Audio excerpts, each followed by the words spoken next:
Mr. Chair, before I start with the specific questions, I just have a comment with your presentation, Senator Trillanes, no?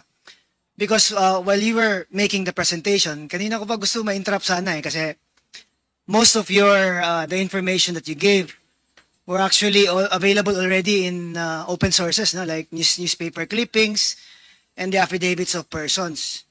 And in fact, it appears nga na parang you were just making a summary of everything that you found from newspaper articles to the affidavits of other resource persons. Tama po ba? Yes, Mr. Chairman. And the difficulty kasi in asking you questions about it is that because your statements are going to be based on either an article or the affidavit of another person. And the rule supposedly is that it's best to ask the person who executed the affidavit or the person who made the news article, di ba? Kasi parang maging double hearsay na tuloy yung sitwasyon ngayon, di ba? Yes, Mr. And Chairman. I hope you understand why I'm saying this, because in the spirit of fair play din sana, it would give the other persons who have been named in the affidavit and in the news articles also the opportunity to confront the persons who actually made the affidavit. Yes, Mr. Chairman. Sa nakita nyo po, no, since hindi naman po tayo nasa court of law, the way I presented everything, ito yung resulta ng investigation, no? When I was still in the Senate, and nagkalap kami ng intelligence information, yan, open sources, tapos insider information. Then that was very critical. Before namin nakausap si Las Cañas, all of us were susceptible in embracing or swallowing the false narrative of Duterte na talagang galit siya sa droga. And the way he delivers these things, very emphatic na talagang parang kapanipaniwala na galit talaga. But then, here's an insider guy who came up with all of this information. Talagang nag-iba yung paradigm. And ang difficulty namin at that time was how to communicate this new paradigm to the general public, because at that time talagang kontrolado nila yung buong communications apparatus, and yun po ang difficulty. You are referring to Art Las Cañas? Yes, opo. Well, the issue I have with Art Las Cañas din kasi, kasi when he first appeared before the Senate ba yun? Yes. He was saying a different thing. In fact, he was defending then President Duterte. It was only a few months after where he recanted and made another statement about the involvement of then President Duterte about drugs. And every time kasi we present a witness na parang says something and then does another thing, medyo kami din ang natatamaan dyan di ba? Kasi it's parang coming from a tainted source. That's why I hope you understand my sentiments po, because I always want to protect also the integrity of this committee. That's why I'm bringing these issues up, no? Kasi while I was listening to you kanina, it's either Art Las Cañas, Asierto, or the other newspaper articles ang basis ng ano. I was really hoping that you could have given us more concrete siguro evidence po on what actually to support the allegations made by Las Cañas. Okay, I totally agree, no? Especially coming from lawyers, very strict yung discipline nila about witnesses recanting. But as as a non-lawyer, in my case, when I was still a cadet, I was the chairman of this honor committee. Talagang we do investigative work, and we profile the subjects, demeanor. So, na-acquire ito when I was in the Navy as an investigation officer. Nakikita mo you'll be able to know whether somebody is lying and somebody is telling the truth, no? Pwedeng matest po yan in so many ways, mabibet. Pero po yung paglalay at the first instance, depende po sa circumstances. When they are fearful of their own lives, it is totally understandable. At pero dito po ang nangyari sa kanya, talagang he risked everything Kumbaga hindi ako makapaniwala nung unang sinabing babaliktad si Las Cañas, because doon sa first appearance niya sa Senate, talagang matindi talaga, no? Hardcore siya. Pero, kaya binet muna namin. First few, baka mapapatibong kami. Pero yun na eh. Talagang parang, ayaw niya na. He doesn't want to be burdened by all of these people he killed. So, yun na. He was out for redemption. Thank you, sir. I just made that observation kasi I just want, of course, the Quadcom to be above the suspicion ba na we're just allowing statements like that to be coming out from resource persons. Now, with regards to Michael Yang po, when Acerto was making his allegations about Michael Yang, he said that the very first information he got about Michael Yang was about the Dumoy laboratory.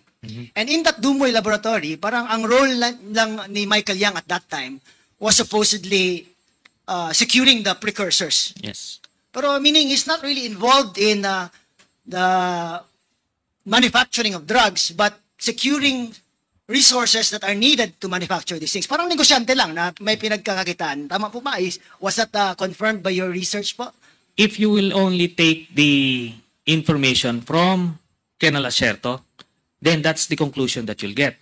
But in our case, nakuha na namin yung initially yung bank documents, Mr. Chairman, nandoon na yung Sami Uy. Nung lumabas yun, hinahanap namin ano kaya itong pumapasok na pera na ito from government coffers or illegal mining activities, kung ano-ano. But eventually, nung si Las Cañas pumasok, and we got him around January of 2017, a few months before the appearance of Colonel Acerto. So by then, nakita na namin from the new paradigm, itong mga information na to. Kaya nag-fit ho siya dun sa buong narrative. So Michael Yang and Alan Lim and sino po yung isa na Si Charlie Tan, Sami Uy. Charlie Tan, Yan Sami po. Uy. Now, si Alan Lim naman, ang relations niya with Michael Yang, where did it start ba? Saan nagsimula yung connections nila? Apparently, since hindi alam ni Las Cañas, si Alan Lim vaguely pumupunta lang daw a few times sa Davao. So kumuha kami ng other sources of information from the whether domestic law enforcers or foreign law enforcers. Itong si Alan Lim, apparently, mas senior siya kay Michael Yang at that time. Parang junior itong si Michael Yang. Mas senior pa yung kanyang kapatid na si Tony Yang. May ano sila meron silang seniority dun sa kanilang triad. So Peter Lim is also a big player. So sa Visayas, itong si Peter Lim, si Alan Lim doon naman sa Luzon. That's the picture we got from the people we talked to. Tapos pero si Michael Yang naka-jackpot siya kasi yung connection niya with Duterte nag-pay off when he became president, kaya na-elevate siya, na fast track yung kanyang promotion doon sa kanyang organization. Ganun po 'yun. Now, if you're saying na Michael Yang was using his siguro closeness with the former president to further his drug interest, why would he be content with just being economic advisor? Why not ask for a different position which would give him siguro more access to whatever he's doing, di ba? But that's a question that most people would say. Di ba kung involved siya sa drugs, bakit economic advisor lang ginawa? Wala naman niyang benefit to his business. Ito po yung benefit nun. Unang-una, he cannot be given a regular cabinet position because he is a Chinese national. No? So, yan yon. Yung economic advisor is just a title to project to the whole bureaucracy na ano ito, malakas itong tao na ito. That's going to afford him the protection that he needs. No? Yung connection do sa network kasi binabout siya.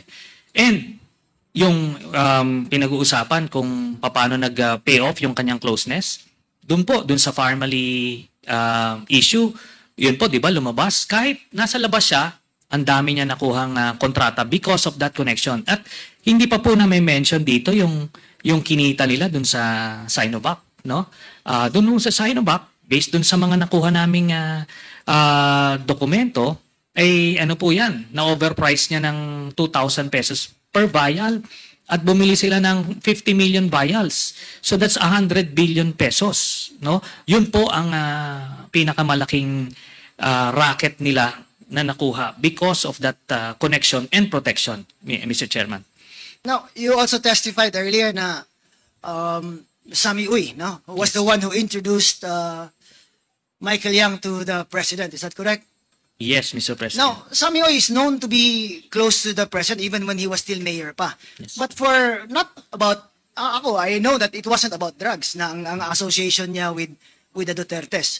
Paano naging biglang all of a sudden naging drugs to na angle na kung isipin natin it should have started way before kung yun man ang original intention ni Sammy Uy, di ba? Kasi he was already close to the president when the president was still mayor of Davao Yes, and it did start way before.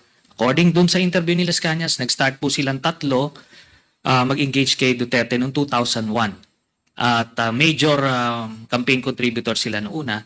Tapos, ito na nga, sabi ko nga, yung pag-profile kasi kay Las Cañas as an insider, as an inside man, it's either you will believe everything or you don't believe anything.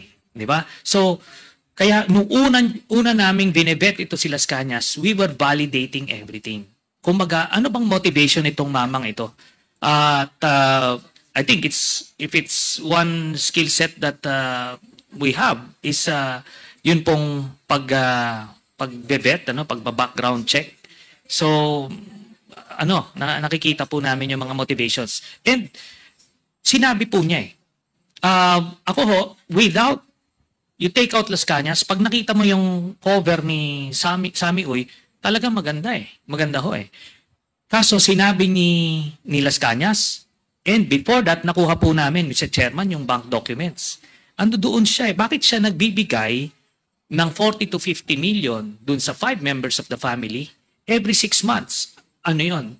Anong klaseng business po yan? Tapos marami pa pong eventually kung in an impeachment court, hypothetically, lalabas po yan.